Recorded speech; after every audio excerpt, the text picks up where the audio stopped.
Hello and good morning, my great students. How are you today? I believe you are fine and you are keeping safe. I'm sure you are washing your hands regularly and you're maintaining social distance. This time will surely pass. I believe that. This morning we'll be having English class and we'll be starting with the topic question tag. I want to appeal to everyone before we start, so please sit down quietly, get your writing material. I'm ready to gain maximally from this class. Get your writing material, sit quietly, and let's start learning. Before we go to the main topic for discussion, let's see some things that we must learn at the end of the class. Let's see what our gains must be at the end of class. First is, at the end of class, you should be able to define question tag. This is very important. You should be able to do that. Also, you should be able to state 5 rules guiding question tags. Note that we have more than 5 rules, but for this class purpose and to avoid rushing everything to you once and for all, let's consider 5 rules today. In our next class, we'll consider the other rules in the next class. Also, you should be able to give statements and add question tags to them. You should be able to give statements and add question tags to them. Number 4, you should be able to answer correctly 95% of questions on this topic. You should be able to answer correctly 95% of questions on this topic. After the class, I'll give you assessments. You should be able to get at least 9 over 10. 9 over 10 of the questions right. Before we go to what question tag is, I'm sure we are all familiar with what a question is. Yes. We all know that a question is a statement that elicits response. A statement that is used to get a response. Then now to question tag as a phrase. These are short questions at the end of statements. Not like a question. A question can come anyhow. But a tag is a short question at the end of a statement. And there are 2 main reasons why a tag is used. The first one is to confirm if something is true or not. You want to know the truth about something, use a question tag to do that. Then it is used to encourage reply from the person you are speaking to. When you want to be sure the person is following you and you want him or her to reply your statement, use a question tag. When you say, Dimeji is not in school. Imagine myself talking to the class. Dimeji is not in school. That is a statement. But if I want to confirm the truth, I will add is he, and or to get reply, I will add is he. But the moment I stop on Dimeji is not in school, that is a normal statement. I'm stating a fact. But to be sure that my fact is true or not, I'll add a question tag to get that. And also, to make sure my audience are following me, I will use a question tag also. And mind you, question tags are formed with auxiliary or modal verbs. They are formed with auxiliaries. We know what an auxiliary verb is. That's an helping verb. Auxiliary verb and the appropriate subject. That is, we form a question tag with 2 things: helping verbs and the pronoun equivalent. Let me use the word pronoun equivalent of the subject. When I tell you Dimeji is not in school, Dimeji is not in school, I can't say isn't Dimeji. I can't say is Dimeji. I will say is he, because I must use the pronoun equivalent of Dimeji, which is what? He. Let's see some examples I have here. Here I've made a statement by saying Dayo is not a Nigerian. But because I want to be sure of what I'm saying, or because I want to get response from my people, I will add this tag is E. I added this to get response.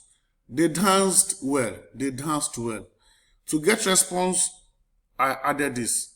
Or to be sure I'm saying the right thing, I added this. We have been promised a new football field. To be sure of what I'm saying, I'll add this. And for people to reply to what I've said. Then Titus is my best fish. I don't think that is true. It's not true. I just use this for example's sake. So to be sure that people are following me, or to confirm the truth, I'll add this. And lastly, corona causes death. We don't know what corona is. If we don't know what corona is, that means they're not from this planet or from underworld. With this question tag, I can confirm the truth and get people's opinion of corona. Then let's go to the rules guiding the use of question tags. These rules are very important because they guide the use of this concept so that we don't have a misapplication of the rule. The first thing is that a positive statement is followed by a negative question tag. Like you learnt in physics and in basic science and basic tech also. It takes a positive and negative wire to contact to produce electricity, power supply. Yes or no? Yes.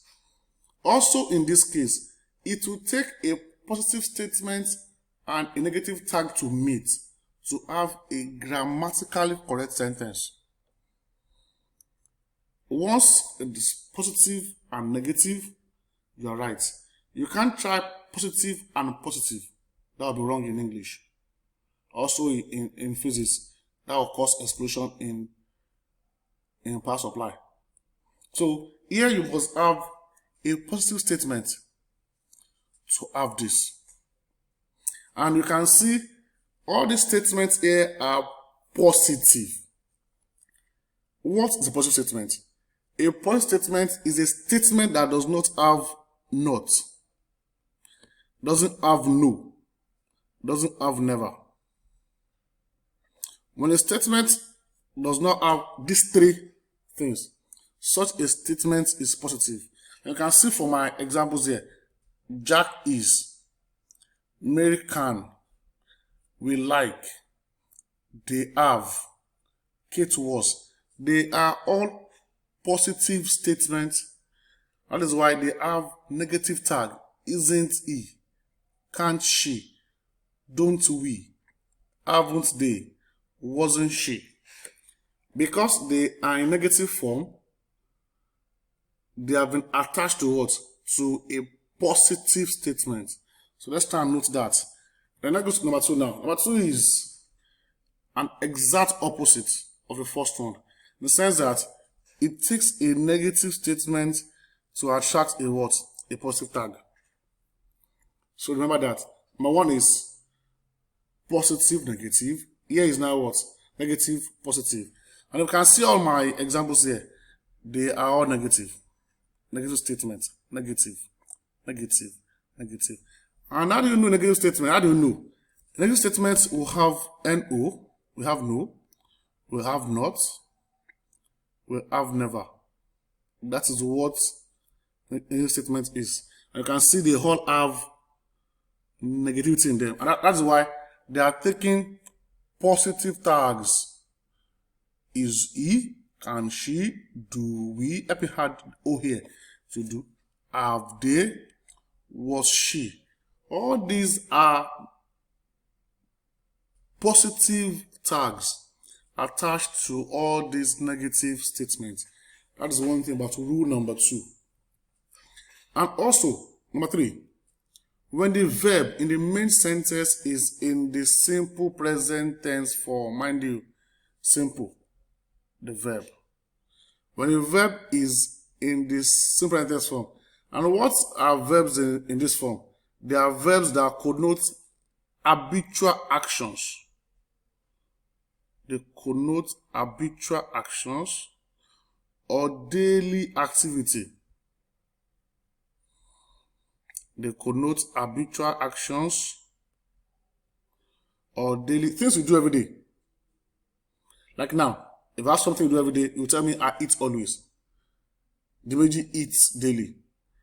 Dimeji plays always. So in this case, they will take the tag do or does.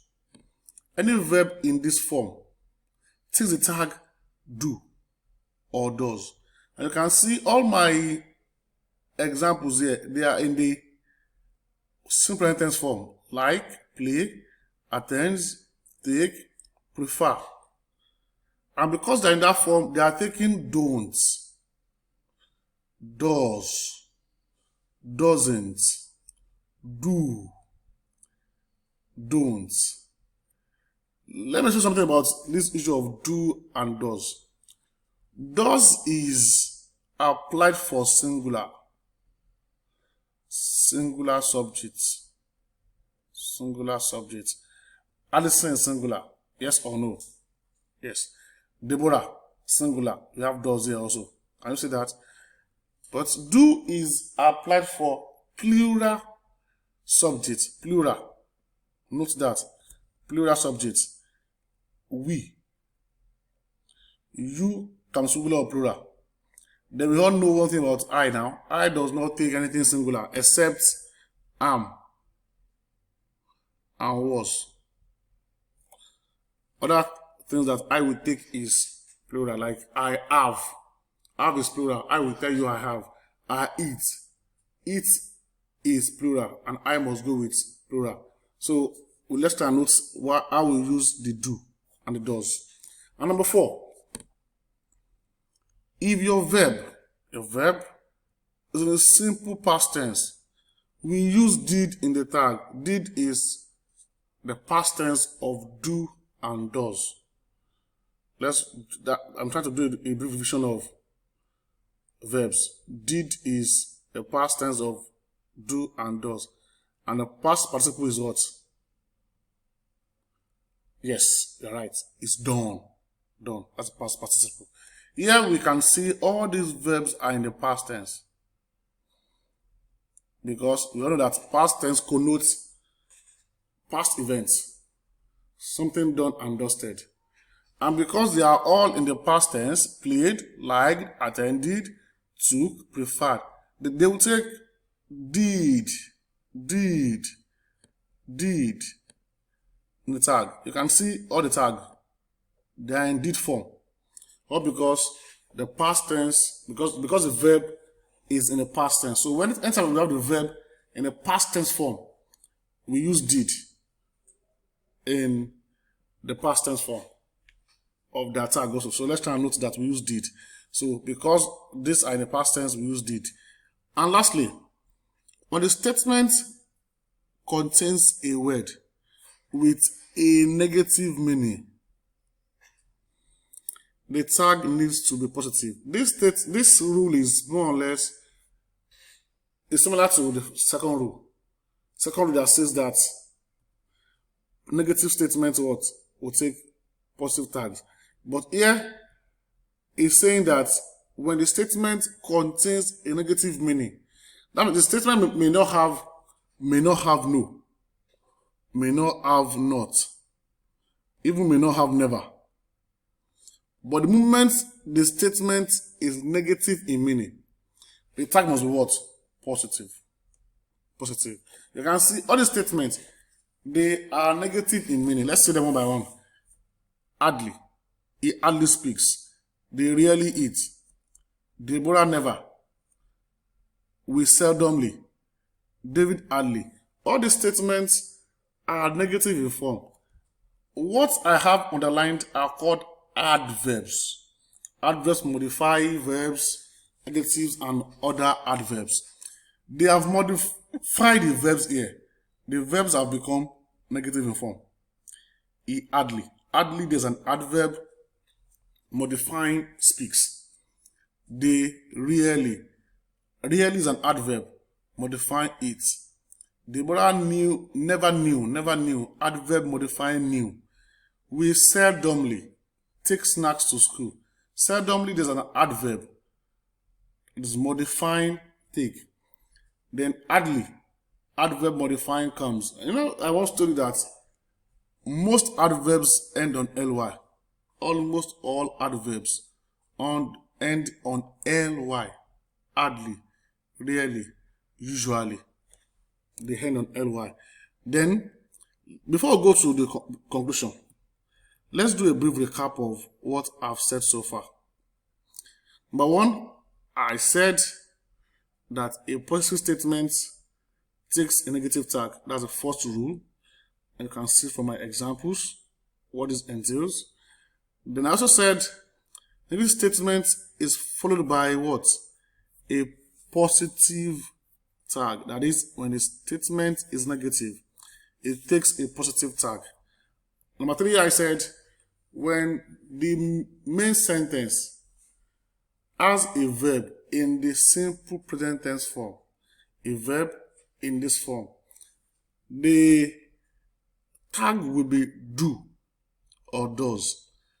I also said, do we go for plural? Do we go for plural subjects? Why does we go for what? Singular subject, like we have here, you, don't, Alison, does, Deborah, does, we, don't. So let's try and note all this. And number four, I said, when the verb is in the simple past tense, past action, played, liked, attended, took, preferred, the past tense of such is didn't or did. Like I told you that did is the past tense of do and what? And does. And the past participle form of do and does is what? Yes, done. I told you, done. Done. And lastly, when the verb has a negative meaning, when the meaning is negative, I told you, when the meaning is negative, the question tag needs to be positive. I told you this rule is similar to rule number 2. Yes, rule number 2, where we have that a negative statement attracts what? A positive tag. So this is more or less the same thing. But I told you this might not have no, not, or never. But the moment it is negative in meaning, the question tag will be what? Will be positive. And to our conclusion now. Let me say this. All these rules are for our guidance. Because a misapplication of any of them, once you misapply any of them, you misapply any one, it will make your statement or sentence incorrect. When you say Deji is coming, is he? That's a wrong statement. You cannot attach positive to positive. So you say Deji is coming, isn't he? And also, to be a master at this rule, a diligent study of this rule will make us perfect at their usage. Like an adage says, practice makes permanent or perfection. You don't say practice make perfect. That is wrong English now. You say practice make permanent or perfection. So here, when you study the rules very well, you become perfect at their usage. And lastly, personal assessment is also needed. Take your time, look for past questions on these rules, on this topic. Look for past questions and work on them. A major one for your class is your Becker's solution for junior WAEC. Yes, you know Becker now. Your series of past questions. You study them, work on them, solve all questions on the topic, and you'll be very good at the topic later. That will make you a great user of the rules. And lastly, perhaps you have any question on the rules, please feel free to send me a message through dakpo.orimoloye@greenland.org. I will duly reply your message when I see them. And lastly, attempt this assignment for me. Number 1, research and write out the remaining rules guiding the use of question tags. I told you we have more than 5 rules, but for this last purpose, I gave you only 5. So go home, write out the remaining ones. Although that will be our topic for next class, but I want to go ahead of the class and learn something ahead of the class, so the class will be more interactive and more lively next time. And lastly, attempt the first class work in your workbook. Your workbook, you all have workbook, yes. So in your workbook, your first question on question tag, attempt the question, and you put your answers down in your notebook. Notice very clearly, answers must be in your notes book, in your class notes. We'll mark when we resume. And before I leave, let me say this word of advice. Remember to maintain all health guidelines. Wash your hands regularly, keep social distance, stay home, and stay safe. The virus is still around and very real. I pray God will keep us safe. See you in my next class. God bless you.